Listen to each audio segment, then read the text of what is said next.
Every day, ping, where do I start with Gavriel? Okay. Ping, I have a question about Gavriel. Okay. Where should I, what's a good starting point?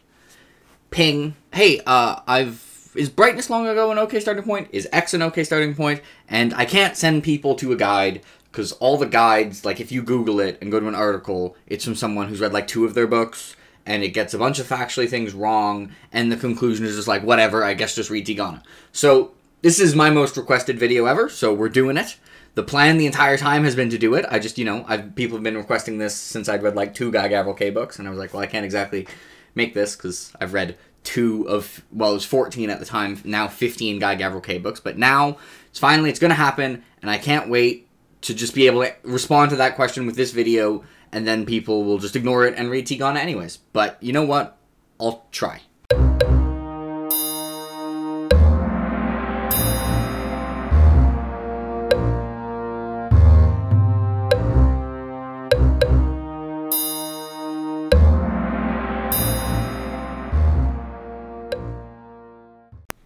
Okay, I'm going to try to make this video something that most of my videos aren't. I'm going to try and make it efficient in how I use my time and rather brief. My temptation is always to continually elaborate, but I have a lot of videos already elaborating on each book. So I'm going to be relatively brief for each book, and if you want to know more about that book, I have reviews for like 6 of them, and I have a tier list with all of them.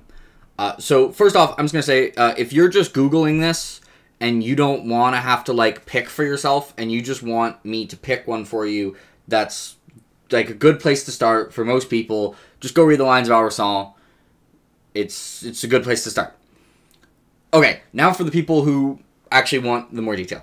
I have these ranked from like what I think is the worst place to start to the best. But that doesn't mean I'm saying everyone should start with one. What I'm saying is the least amount of people should start with these books at the bottom, and the most amount of people should start with the ones at the top. And unlike the Cosmere, where for the Cosmere, I really think there are 2 best starting places for like a large majority of people.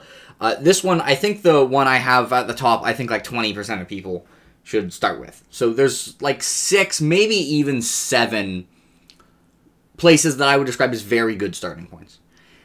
And if one of those sounds really cool, don't be too worried about the starting point if it sounds really cool for you. I'm going to try and outline the pros and cons and explain why it would be lower. If the cons don't sound important to you and it just sounds sick, then go ahead and read that one. Also, I'd like to note, I'm going to assign a number to these, which is what I think like the percentage of people who should start with it. This number is not analytical, it's just my gut feeling of roughly how big of a difference there is between each number. And also, it's worth noting, there's going to be some weird numbers. It's just because I needed to make it add up to 100. So, very quickly, I would like to explain the way the various worlds are connected, because I see a lot of things about this that are wrong. First thing you wrote, the Fionnevar Tapestry is a trilogy set in a high fantasy world and portal fantasy for the modern world.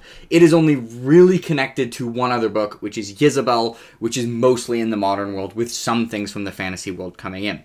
Fionnevar is technically sorta connected with all the books, but that's because it's portal fantasy, so technically every alternate reality exists. The limit of the connections is like, there will be a poem that mentions the name Fionnevar. It doesn't matter reading order-wise. You don't have to read it. It's not connected. And then he has 2 books which are true standalones. Tigana and A Song For Arbonne do not have any connected books in their same world. I've seen people in articles that were published and then republished again 10 years later say Tigana and The Song For Arbonne are standalones in the world of the Fionnevar Tapestry. This is just flat out wrong. It's untrue. They're true standalones. He also, the majority of his books are in a somewhat connected near Europe setting.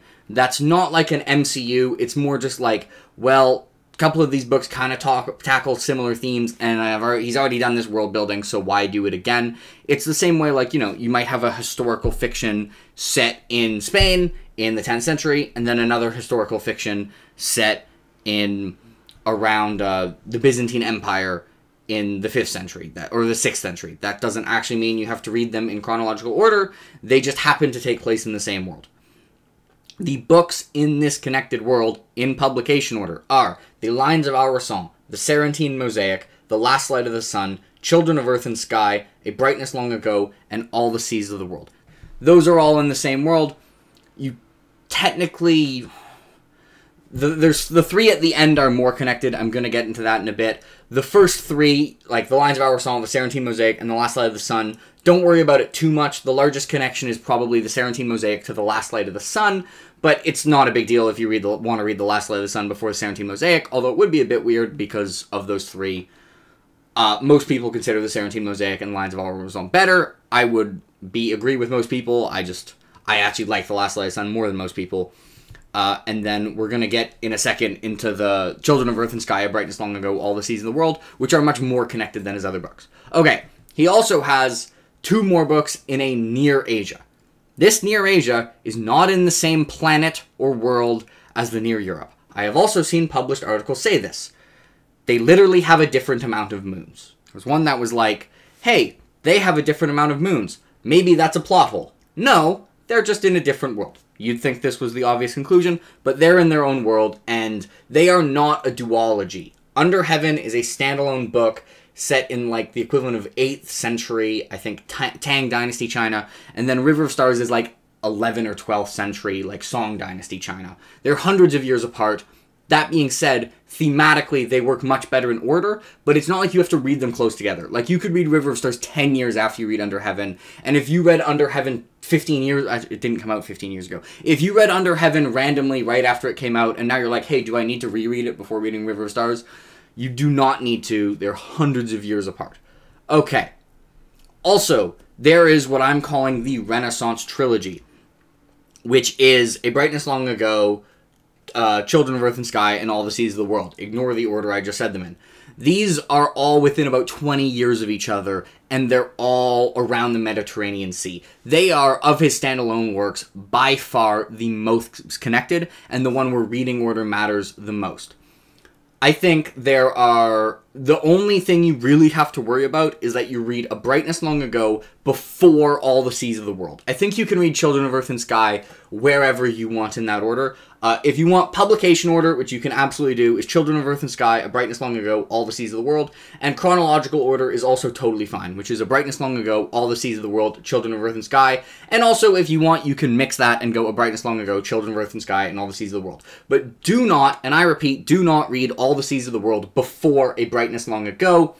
Not only will it feel a little bit more bloated without A Brightness Long Ago, it also straight up has major spoilers for A Brightness Long Ago, and in a way that isn't forgettable, so you actually will remember those spoilers when you get to A Brightness Long Ago. When I was reading the arc for All the Seas of the World, I had not read A Brightness Long Ago, and I felt like I was spoiling myself early, and I was like, that'll probably be the last one, and I just kept on reading, and I should have just bailed on it and not given feedback.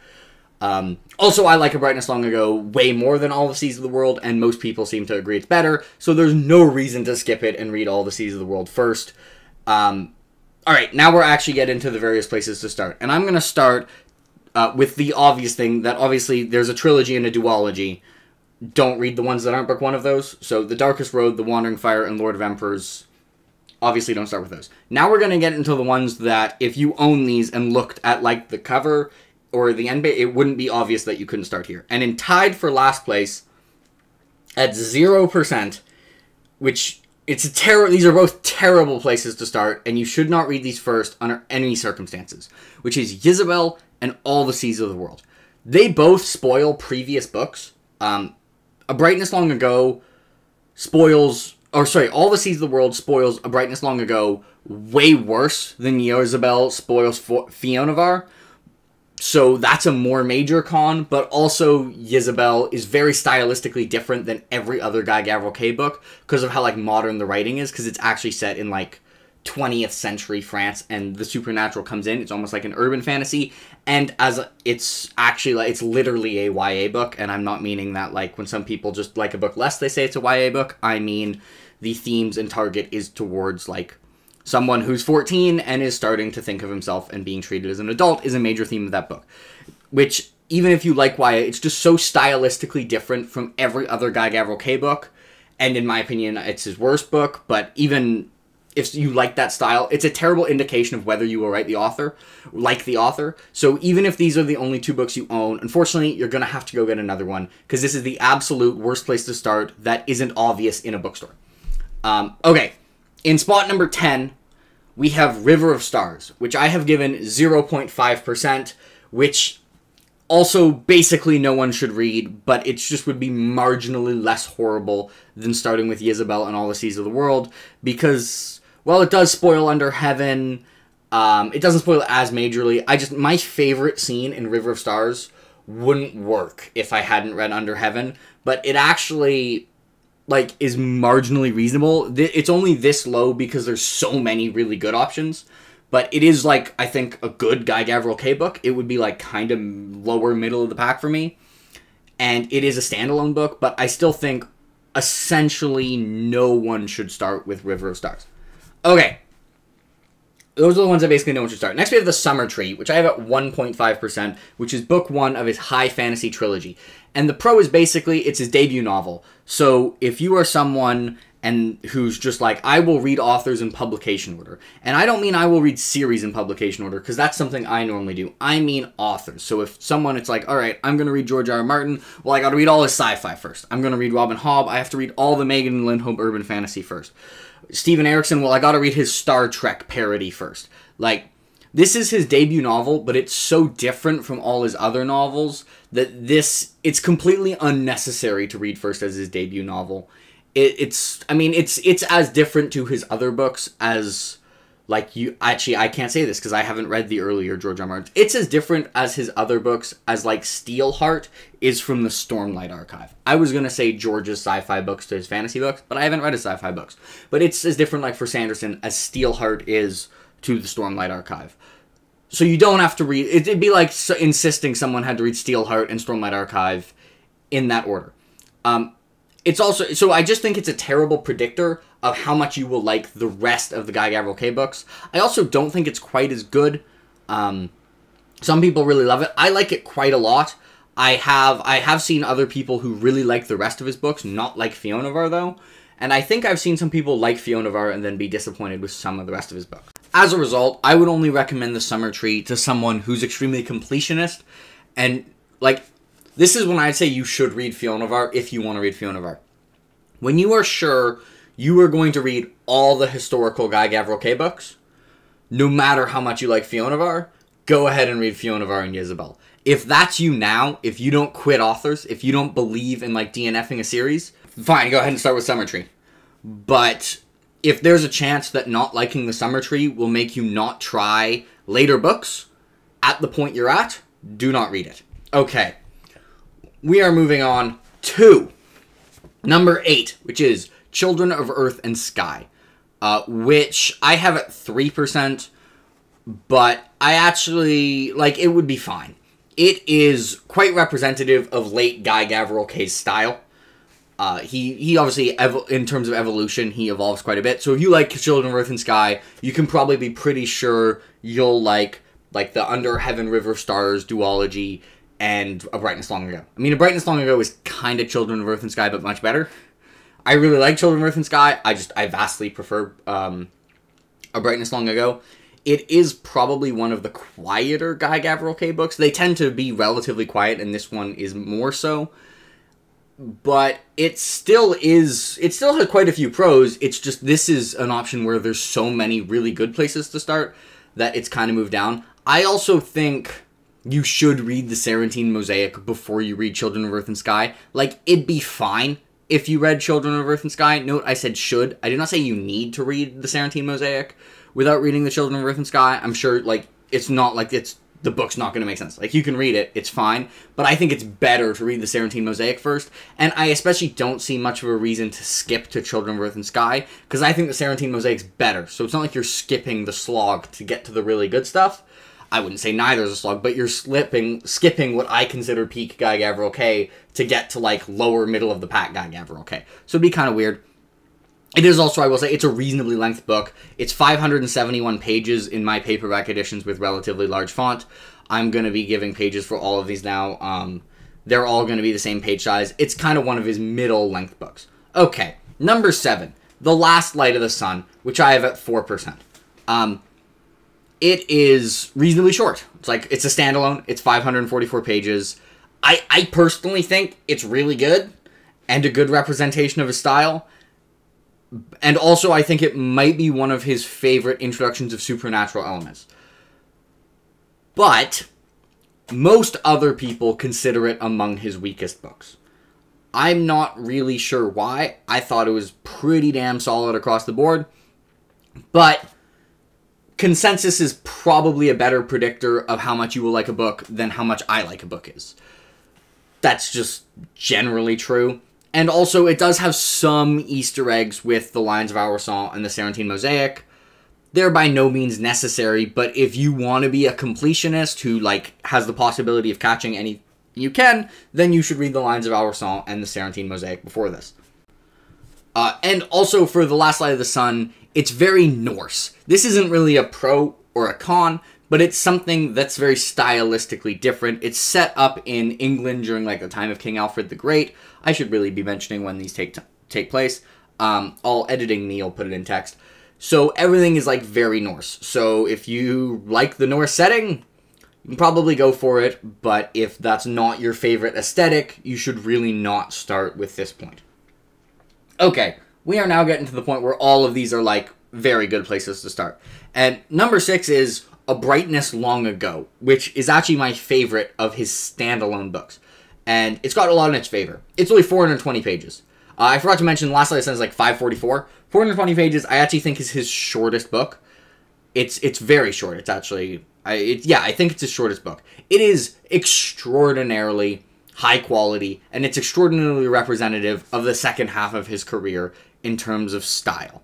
It also, like, if you're going to end up liking Guy Gavriel style, it has a fantastic start. I love the opening chapter. It didn't take long to get into it all. That's almost true across the board. Guy Gavriel tends to have rather eventful starts. They generally don't take, like, a bunch of pages to get into. The only real con for A Brightness Long Ago that stops this from being, like, all the way at the top is I think it'd be better to read the Sarantine Mosaic first. Like, it's fine if you don't. Again, it's not like you have to.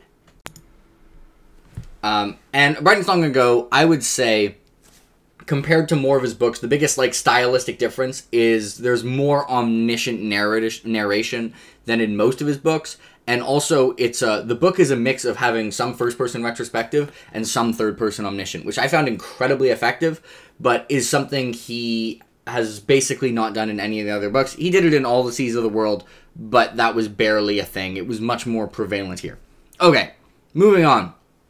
Number 5, I forgot to mention, Brightness Long Ago, I have it like 8%, so like double Last Light of the Sun. I think this is a pretty big jump, where I consider everything from 6 up like a very good place to start Guy Gavriel, where it's like, if the setting sounds interesting to you. By the way, Brightness Long Ago was like Renaissance Italy, a time when, like, bankers were starting to gain more power, but the actual conflicts were were between mercenaries of moderate richness, like the super rich people in Italy never duked it out, but, like, the reasonably rich people did. Anyway, we are moving on to 5, which I have at 10%, which is the Sarantine Mosaic, which has a bunch in its favor. In my opinion, it is the pinnacle of Guy Gavriel's book. It's of his books. I think it's his best work in terms of maybe setting. It has my favorite Guy Gavriel character. It has by far my favorite Guy Gavriel cast of characters. It has some of my favorite depictions of art. A theme he's really a fan of in general is, like, artist characters and the importance of art. I think, it's also stylistically very representative of, like, his entire career, basically, where it would be very, very weird, despite Sarantine, in my opinion, being better than almost all his books, it would be very weird to really like Sarantine and then dislike the rest of his books. It would also be very surprising to dislike Sarantine and then end up liking the rest of his books. It covers a lot of themes that seem very important to Guy Gavriel and gives you a good idea of what type of themes he's going to tackle. Also, it has chariot races, and they're awesome. But there is a couple major cons that holds this back from being, in my opinion, the best starting point. And that is that this is a duology that arguably should be one book, and if you want to consider it as 2 books, it has a major problem as a starting point, and if you want to consider it as 1 book, it has major problems as a starting point. If it's 1 book, which I kind of consider it 1 story, it's 1,100 pages. That's a lot to ask for starting an author. Like, that's a lot of pages. It would be, as 1 book, by far his longest book. And if it's 2 books, then the first book, while I still think is very, very good, lacks payoff and has a lot more setup and establishing the premise. Even though I found it compelling for the entirety of the book, I didn't get to that book having like the fulfilled sense of having read a complete story. And also, it's one of the more challenging Guy Gavriel Kay books to follow. For whatever reason, it doesn't have a Dramatis Personae. For whatever reason, he got rid of Dramatis Personaes for like 3 books in the middle of his career, and then went back to them. And this is one where, well, on paper, I really felt I should have wanted a Dramatis Personae. It ended up not mattering because of how just well done the characters were here and how memorable they all were. Despite having a huge cast, I was able to follow it. But it still is inarguably probably the most challenging, both structurally and in terms of quantity of characters. And that's because each chapter in this almost feels like a short story, where it has a bunch of, like, each chapter almost has, like, a self-contained narrative. Like, you could write the plot for each chapter, and those combine for the larger narrative. This means it has really long chapters. Even for Guy Gavriel Kay, this has really long chapters, and you're going to be bouncing around in terms of both POVs and chronologically a bunch. There's basically never an instance in these 2 books or one giant book where you finish a chapter in one point of view and then you go to the next chapter and it's the same point of view right after. In general, Guy Gavriel Kay isn't super linear in how he tells a story, but he's particularly not linear here. Number 4, at 11%, what most people would recommend as the best place to start, and I consider still a very good place to start. It's really close for 4, but with this and the Sarantine Mosaic, I went back and forth a bunch, and that is Tigana. By far the most popular book by Guy Gavriel Kay, which is, if it's what you own, which there's going to be a lot of people watching this video who bought Tigana in a bookstore, and it's the only Guy Gavriel Kay book you own. Read Tigana. You don't have to go buy another book. If you haven't yet bought a Guy Gavriel Kay book, I think there are 3 options that are even better starts from more people, but whatever. It definitely has a lot of pros. It's a fantastic book. I love Tigana. It would be like my 5th favorite Guy Gavriel Kay book. I think it's pretty great across the board. It does have some problems that people have pointed out, but overall, it's extremely strong thematically, it's extremely rich world building, the prose is gorgeous, and it has a fantastic cast of characters. Also, if you are excluding the Fiona of our tapestries as way too different than the rest, and treating it as one like world and you want to go through the author, Tigana is first in publication order for his books that are of this style. Because, honestly, a lot of other authors, if they had something like, if their 4th book was as different as Tigana is from Fionavar, they may have just, like, used a pseudonym. Also, I think it has his best antagonist of any of his books. Even by the end, I think Tigana is the strongest in that aspect. I think the books I like more are stronger in other aspects, but I still think it's one of my favorite fantasy antagonists, and I do think it is the best antagonist, and in terms of both entertainment, nuance, and presence. Also, the source of conflict is pretty clear. It's not one where, like, the source of conflict, it may depend, like, whether it matters to you. Some people I have seen just read Tigana and are like, who cares about if the culture gets destroyed? Which, honestly, if that's your fate, you're probably not going to like Guy Gavriel Kay's books that much. I would say it does cover that theme in a very nuanced fashion, though. I still remember when I was reading Tigana and I'd heard the premise, I thought that the book was just going to be about how, like, the memory of this culture is just the most important thing. But it ended up actually taking a very nuanced look of that. And the source of conflict is, like, these 2 people have conquered most of this world. They're bad. We want to do a little revolution. So, like, that kind of makes it, like, easier to get invested in the conflict. It also is his standalone that is most clearly an epic fantasy book. So I could see if you want to read something as your first Guy Gavriel Kay book that is definitely fantasy, this is probably the way to go. And also, it is a true standalone. It has no connections to any other books in the same world. But there are 2 major cons. And the first, and by far most significant, it is that it is stylistically different from basically every book post-Tigana.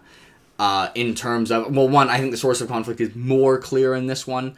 The other one's the source of conflict, like in Lions of Al-Rassan, there's going to be an upcoming holy war, and there are 2 people who like religiously are on opposite sides, but both end up in the same city and end up kind of being friends. And it's like, that's almost one of the main sources of conflict, is you see people becoming friends knowing that there's gonna be conflict for that in the future.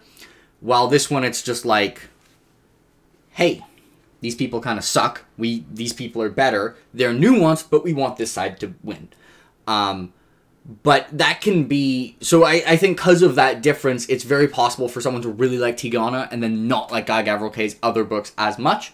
And also the reverse is possible. I just had a comment on my tier list of someone who had Tigana as one of their least favorite Guy Gavriel Kay books, and the exact reverse could happen. Some could dislike Tigana and then end up really liking the majority of his other careers, which I think would be much less likely to happen either way for like the Sarantine Mosaic or the three above it. And the other con is it's not as long as the Sarantine Mosaic, but it is a long book. It's 803 pages in my edition, which, if you can count the Sarantine Mosaic as one book, would make it the second longest Guy Gavriel Kay book. Okay, we're moving up to number 3, which I have at 17%, which is the book that came in publication order right after Tigana, A Song for Arbonne. The prose, no one starts with A Song for Arbonne, for no reason, so you'd be like a hipster and you could feel cool about yourself. But okay, actual prose. It's a fantastic book. I know the Library Ladder actually ranked it as his favorite Guy Gavriel Kay book. It is not quite my favorite Guy Gavriel Kay book, but I think it's arguably the most tightly paced Guy Gavriel Kay book, where I don't think, if I split all the books into third, I don't think there's any, like, at all weak third. Like, the entire book is extremely strong. It's also very representative of the author's style. There's a lot of themes that are reoccurring. Art. It's the first book that... well, no, not the first book. Tigana does as well. But it also introduces, like, some conflict between religions that's tackled in a very nuanced way.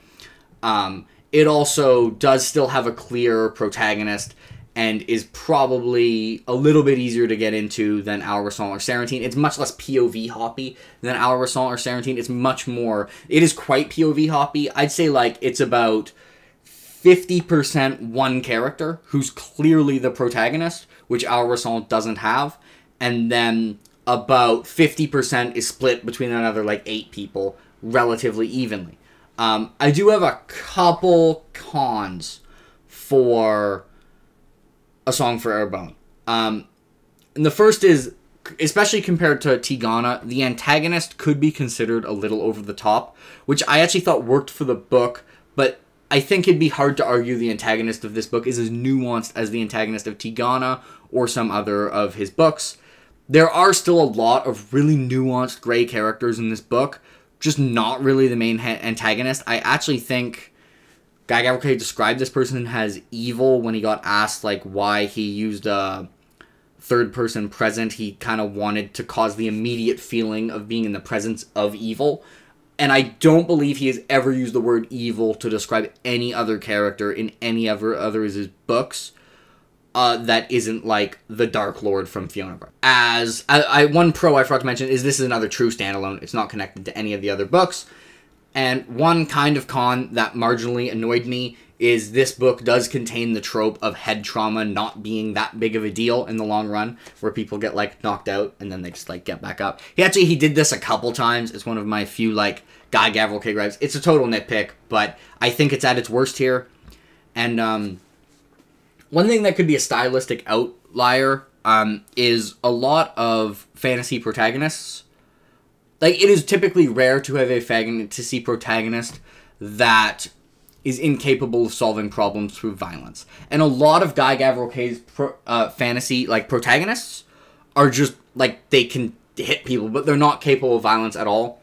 Blaze, who's the protagonist of this book, is a little bit more typical and might be a little bit more familiar to people who want to kind of get eased into Guy Gavriel Kay. But also, it's not like he's one at all. He's one of his most nuanced and also well-written characters. But I think he will probably be more familiar to people whose favorite genre is fantasy. And also, this book is more focused on, like, a war and has more action and battle than I think any of his books other than the Fiona of Our Tapestry. Okay, and now we have tied for first. I've got 2 in tied for first. I couldn't decide between them at 22.5 each. And first, we're going to talk about Under Heaven, of which, if you look at my thumbnail, I wrote the real best Guy Gavriel K starting point. And I was technically not clickbaiting you, because I have it tied for first. It's really, really high quality. It's one of my favorite Guy Gavriel K books. It is a I forgot to mention, Arbonne, somewhat normal length. I'll include an effects over. Anyway, it is pretty normal length, 573 pages, which is shorter than most of his books. They're actually reasonably large font, so that's shorter than it feels like it is. It's stylistically quite similar to a lot of his other works. It, I think, is going to be an excellent predictor of whether you like Guy Gavriel K's books. Nothing is going to be a perfect predictor, so yes, there's going to be a comment. Yes, I know you like River of Stars way more than Under Heaven. Most people seem to like Under Heaven a little bit more. For most people, it's a very good predictor. There's obviously going to be outliers, like every book's going to have one person who has a hot take for it. But for most people, it's going to be a very good predictor for how much you like the author. It's also, I think it's one of the books where it's very hard to find flaws that aren't just like, this didn't work for me. Like, A Song for Arbonne, I could be like, the head trauma getting glanced over. That's a nitpick, but I think that's a flaw. Like, I think it would be hard-pressed, and I mean, the fact that he stopped changing it, I feel like if you were like, hey, Guy Gavriel K, this is a flaw, he'd be like, yeah, I kind of underestimated the long-term impact of head trauma. I don't know if a lot of people would disagree with this, but for the one I have ahead, I think there's some sections in the middle that wasn't paced quite as tightly. That also, I would say, is true of Tigana. This one, it's very hard to find, like, flaws in the craft of the novel. And also, it's just a very unique start to a book. I've never really read an opening chapter or two quite like this book, and it's also a very, like, a Guy Gavriel K-like start. It's probably, like, if you like the start of this book, you're probably going to like a lot of his books. Okay, the only con I have, really, is that if you're someone who cares, it's later in publication order, and I have something stylistically. This is one of the books where the personal narratives are a lot more important than the grand events in the world. Generally, Guy Gavriel K likes placing his books in times of sweeping change, and sometimes the historical change is more of a focus, and sometimes, like, the more personal narrative is more of a... Usually, they're always both very important, but this is one where the personal narrative is definitely more what it's about. So if you were to plot out this book on, like, what's happening in the world, it seems like it'd be very back-heavy. But if you look at the plot and story of this book, like, from a personal narrative standpoint, it's paced very steadily. So if you care more about, like, the grand narratives, it might feel very, very back-heavy and not be as interesting for you. Okay, and tied for first, I mean, I kind of spoiled it at the start of the video when I basically told people, if you don't want to watch this entire video and then decide based on the pros and cons I'm outlining, and you really just want me to tell you, The Lions of Al-Rassan, which is set in, like, 10th century Spain. It's amazing. It's still one of my favorite Guy Gavriel K books. It's probably the single best representation of the author's style. It's his first book that really moves more towards the historical end with a sprinkle of fantasy. It actually probably has less fantasy than most of his books, but it's extremely representative of his style, and like how he changes point of views and how he goes non-linearly and what type of endings he has. Which also, it's still my favorite chapter in a Guy Gavriel K book is the final chapter of this book. I think it's one of my favorite chapters to any book. If I were to make a top chapter list, it'd be like 4 all time. And also it's a reasonable length. It's a little longer than Under Heaven. It's like 646 pages. So it's on the longer third of his book, but it's definitely not as long as like the Sarantine Mosaic or Tigana. Okay, but unlike Under Heaven, like The Lions of Al-Rassan, I think is more people's like favorite book, or like favorite Guy Gavriel K book, or even like favorite book ever. But there also are some cons, unlike what I had for Under Heaven, which is, this is split into 5 parts. I have seen some people struggle with part 3. I enjoyed part 3 less than parts 1, 2, 4, and 5. I still quite liked part 3, but just because of how much I love parts 1, 2, 4, and 5, it still is one of my favorite Guy Gavriel K books. But I would consider part 3 as like, a 150-page stretch as one of the weaker Guy Gavriel K stretches, despite this being one of my favorite books. And the other is, I mentioned before for Tigana, one of the primary sources of conflict for this book just seems to not work for people. Like, they just kind of don't see it that way, and it feels like some people just find there not being that much conflict here. And as I said before, the conflict is almost like people banding together who, like you know strife is coming on the horizon, which I think is really unique and was a really interesting story. But some people just seem to look at this and be like, the people who are banding together are one side and like everyone else is the other side, and seeing it as like black and white, which I don't really get at all, but whatever. That is a thing that does happen with some people. So I would say, I guess the source of conflict just for some people doesn't work, but I don't know. I have a hard time explaining why, because I'm not gonna lie. I'd seen people like really like Tigana and then not like Al-Rassan, and I was really worried going into the Lions of Al-Rassan, and then I read it and I was completely baffled. I don't really get...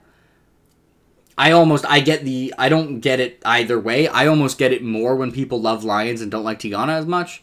I'm somewhat confused when people love Tigana and then dislike the Lions of Al-Rassan. I don't really get it at all, but it is a thing that does happen sometimes. It happens in reverse. You just see it less in reverse because more people start with Tigana. So all the people who would have disliked Tigana and really like Lions just read Tigana, dislike it, and then never read any other Guy Gavriel K books because everyone has told them Tigana is the best starting point, when actually it's probably not the best predictor for how much you like the author.